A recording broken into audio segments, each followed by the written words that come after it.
Hey, good evening, and thank you for joining us on the Scabbard. This is actually being recorded on Monday night because I'm not going to be around Tuesday to do the show live. So this has some day old information, which do with that what you will. But yeah, Sabres drop another tough one. It's 2-1 to Nashville on Sunday night, going over the weekend.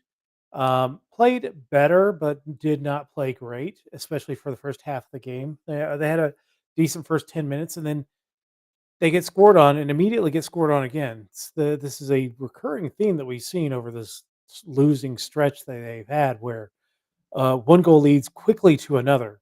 Happened in the St. Louis game, happened in Carolina, happened last night. Two goals within a minute 24. Stat of the night is that UC Saros. That's an old stat of the night. That's the new stat of the night.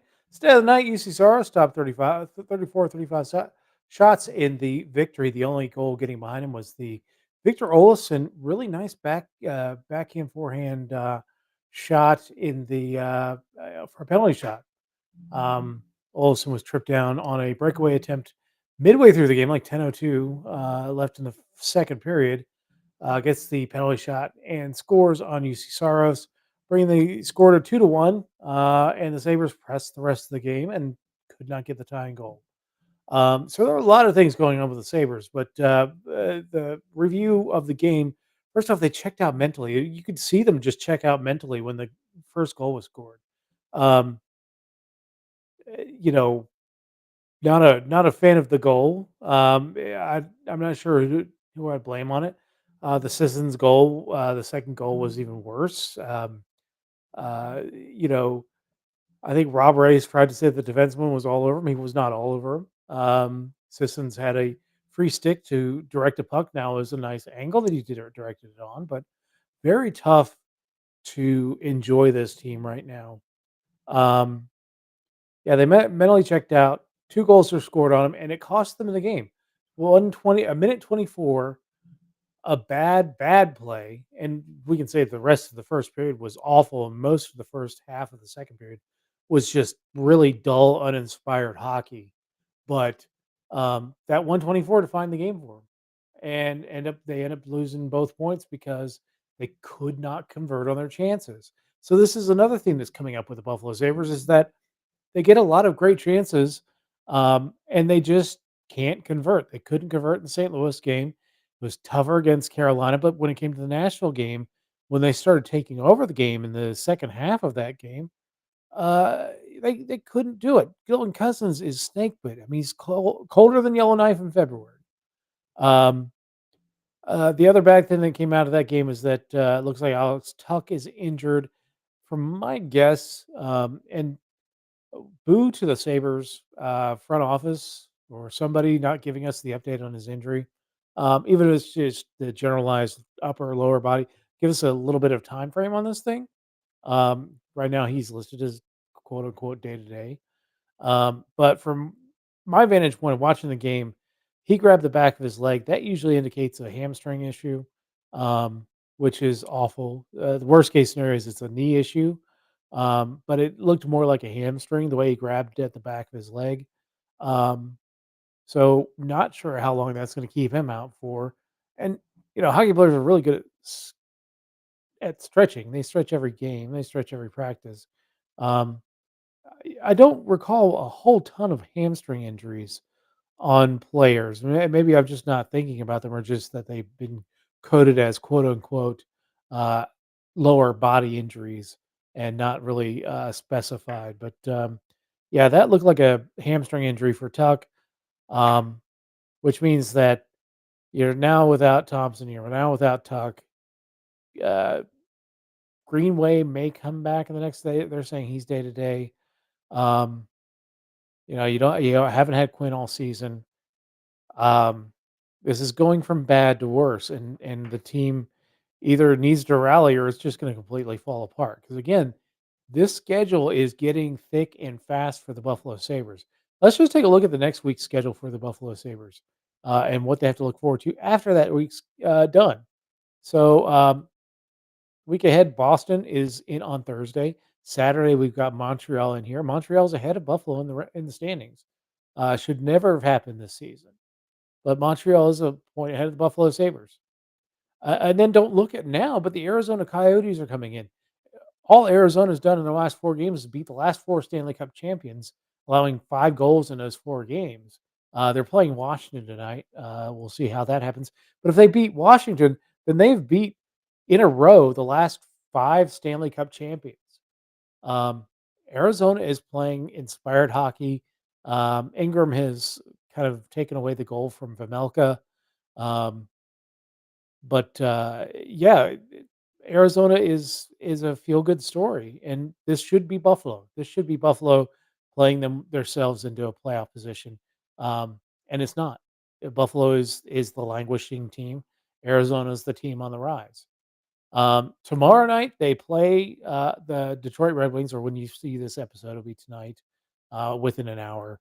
They'll be playing the Detroit Red Wings, another team that we have been compared to in this division because we've all been kind of moribund franchises with Ottawa, Buffalo, or Detroit have had struggles over the last few years. Um, and last season, it was kind of thought that Buffalo was ahead of the pack of Ottawa and Detroit.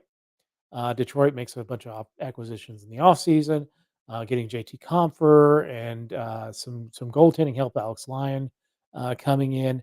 And of course, this week they get Patrick Kane signing with the team because Patrick Kane rightly said Detroit's ahead of Buffalo. There's no way to sugarcoat this. Detroit is ahead of where Buffalo is. Um, Again, I don't know that he makes sense in Detroit, other than he's a great player, but I don't think Detroit's issues are on the offense.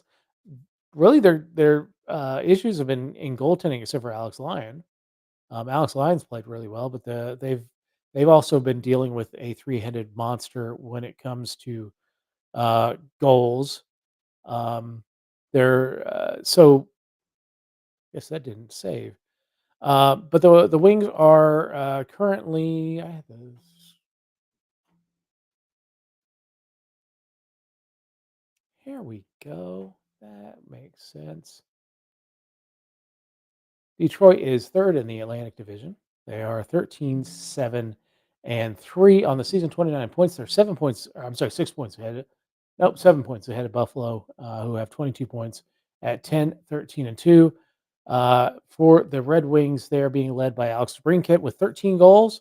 Uh, Dylan Larkin has 14 assists, and DeBrincat has 23 points to lead the team. Goaltending wise, wins leader is Ville Husso, former St. Louis Blues goaltender. But the better goaltender as far as play is gone is Alex Lyon, who's been playing at a 958 save percentage and a 1.26 goals against average. If they can get Alex Lyon to play like that the entire season, they are going to be a very tough out. Um, just knowing how they score. They're at 3.74 goals for a game and 2.96 goals against a game. That's why they are climbing the standings. They're winners of 2 straight.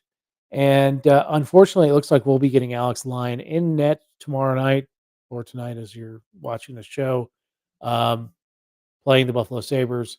That will be a tough out for the Buffalo Sabres, a team that you need to get healthy on. And good news for Buffalo is that we actually swept Detroit last season, won all 4 games. Yeah, some of them went to overtime and shootouts, but we did get 8 points off of Detroit last season. If you're going to continue that, you're going to have to get healthy. You're going to have to start burying your chances because they have not been doing that. Um, let's see the Wings projected forward lines for tomorrow night. Joe Valeno, Dylan Arkin, Lucas Raymond on that first line, Alex DeBrincat, JT Compher, and Michael Rasmussen on the second line, David Perron, uh, Andrew Kopp, and Robbie Fabry on the third line, and Clem Costin, the Clem Reaper, with Fisher and Sprong on that fourth line. Um, Former Saber Alert in JT Compher. Um, but a solid lineup. Uh, it is not expected that Patrick Kane will play tomorrow night. Looks like he'll be making his debut for the Red Wings against San Jose the next night.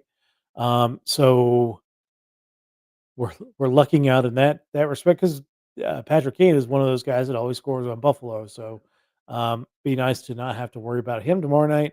But um, the Wings are formidable either way, whether Kane's playing or not. On the defensive pairing, Wallman and Moritz Seider. Seider, the young phenom goal defenseman for the Red Wings. Ben Sherratt, one of the few remaining Atlanta-related players in the league. He was drafted by the Thrashers, never played for them. Um, but yeah, one of the last few Atlanta-related players in the league. Uh, there with Jeff Petrie, Justin Hall, and the Ghost Bear, Shane Goss's Bear, on the blue line there in the third pairing. So, and then as mentioned, Billy Huso will be backing up Alex Lyon as the goaltender for the game. The wing scratches are Kane as a healthy scratch, because he's on the roster now, and James Reiner is also a healthy scratch. Sabres projected lines. We don't know. We didn't get any indication of what their lines are going to look like tomorrow. This is last night's lines, missing Alex Tuck because we don't know what's going to happen with Alex Tuck.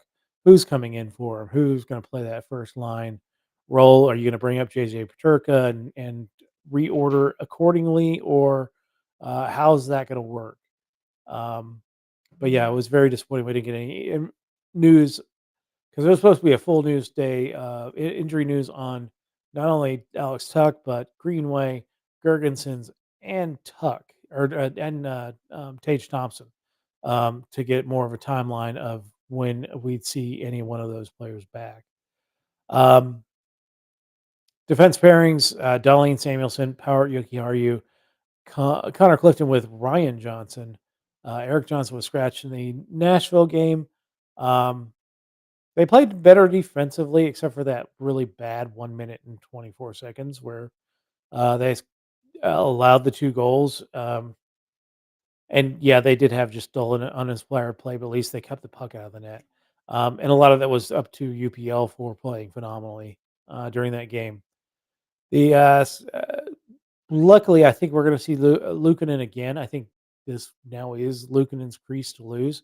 Did nothing to lose that game, that crease in the game against Nashville. He played well. Um, but yeah, so looks. I think we'll have Luukkonen in net with Comrie backing up. We're not having too many back-to-back games. We're just having games every other night. So you might see Comrie sprinkled in here in the next week or so, especially as we move out west. Saber scratches, of course, Tage Thompson on IR, Jacob Bryson, a healthy scratch, Eric Johnson, a healthy scratch, Zemgus Girgensson is on IR, Quinn on long term IR. And refusing to put Tuck here until they tell us what the status of his injury is. Um, but yeah, Tuck will probably not be in the lineup, and we'll see who goes tomorrow night. Tonight's odds per DraftKings, or actually tomorrow night's odds from the time we record this show. Currently, Buffalo is listed as a goal and a half underdog, which is not a surprising thing. And the over under is 6.5. It's kind of where it's settled for Buffalo.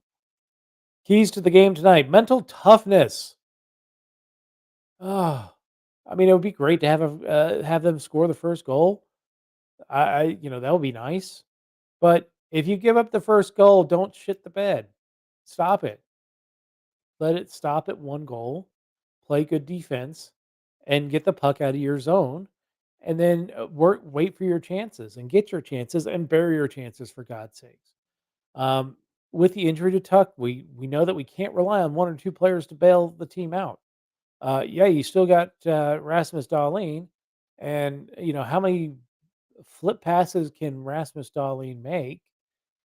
But you're going to have a team effort to win the game. And if you don't, then you deserve the fourth straight loss. And it's starting to get ugly. It started to remind me of last year. And then be on the front foot. The games that they've had success in, they've been direct. They've been skating up and down the ice, and they have been carrying the play. The more they allow opposing team to try and dictate the tempo of the game, the worse they do. It's not. This isn't. I mean, this really isn't a a foreign concept here. This is basic. Day one of hockey team building is play our game, get to our game, play on the front foot, play direct, go up and down the ice. Don't let the other team dictate the tempo to you. Uh, we can't rely on Ukko-Pekka Luukkonen to be perfect to give us a chance at winning the game. Um, you know, they call a quality start in hockey a 2-goal or less night. He gave us a quality start last night. Well, on Sunday from tomorrow night's perspective, he gave us a quality start. It's on Buffalo to actually score some fucking goals. And excuse me for cursing, but it's getting frustrating to watch this shit over and over and over again. And and you know, you see the post game press conferences and I want someone to get mad. Like I'm not seeing any passion out of any of the players. Dylan Cousins made a few comments the other night. Kyle Poso made a few comments the other night, but I'm not. I'm not seeing players going back to the bench. I'm not seeing players call people over on the bench. I'm not seeing the coaches do it. Show some fucking passion because this is ridiculous. Um, this is starting to remind me of the end of the Kruger administration. Just guys going through the motions, collecting their paychecks, skating up and down the ice, and then skating off the ice with a loss. Um, and you've got to start at some point saying, is it on Granado? Is Granado lost the room? Has have the team quit on Granado? Which to me is more of an indictment on the team than it is on Granado. Um, I don't hate Granado's coaching style, no, but I think there is a time and a place for you to lose it on your players. And they said, well, he lost it in the Jets game. No, do it publicly. Yeah, he's got a reputation for not keeping stuff in house, but every once in a while you need to make a public example. Um, to name and shame and don't do it all the time. Don't be John Tortorella. Don't be Mike Babcock. But there is a way to do this so you don't end up just going through the motions and collecting a paycheck and when April rolls around, go grab your golf clubs. We've got to stop that. We got to stop that mentality. And if it takes a public shaming to do it, do it. Stop it. But anyway, um, let's see. On this date, well, that's the farm report. On this date, December 5th, 2006, Danny Briere had a hat trick, while Jason Palmanville and Jochen Hecht had 2 assists each in a 4-1 win over Tampa. May we get a win tonight over Detroit? That would be nice. Our farm reports, nothing really news to report. The Amerks are 11-6-2 and third in the AHL North. No update since the Sunday game. They host Charlotte on Friday.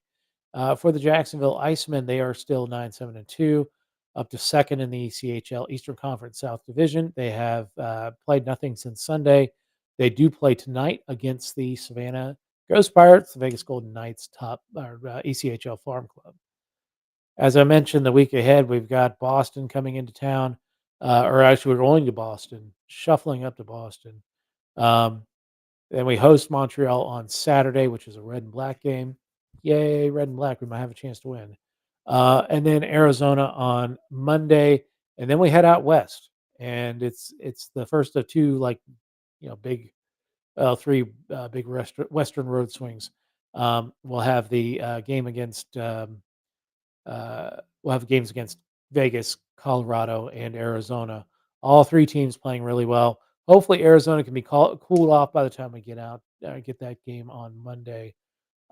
They do play Boston on Saturday night, so hopefully we'll have a cooler Arizona team to deal with.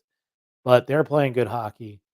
So none of those three games out west are really gimmies. Although we played really well out west last season in that Western Road Swing, Arizona, Colorado, and Vegas. Our next episode is Thursday night when we take on the Boston Bruins. Hopefully, we'll have better news. Hopefully, I won't be so negative. Hopefully, we'll score some goals. Hopefully, it's just not a complete clusterfuck. I don't know how other way to describe what's going on with Buffalo right now. So, anyway, that's the show for tonight. Again, remember this was a recorded show. I not gonna be able to be in the seat tomorrow to do the show live. So enjoy me while you can, and then give me a like, share, subscribe wherever you're watching from. Uh, Hit the little bell icon. You know what that bell icon does? It tells you when I'm going live. Um, but anyway, thanks for watching, and we will talk to you all on Thursday night.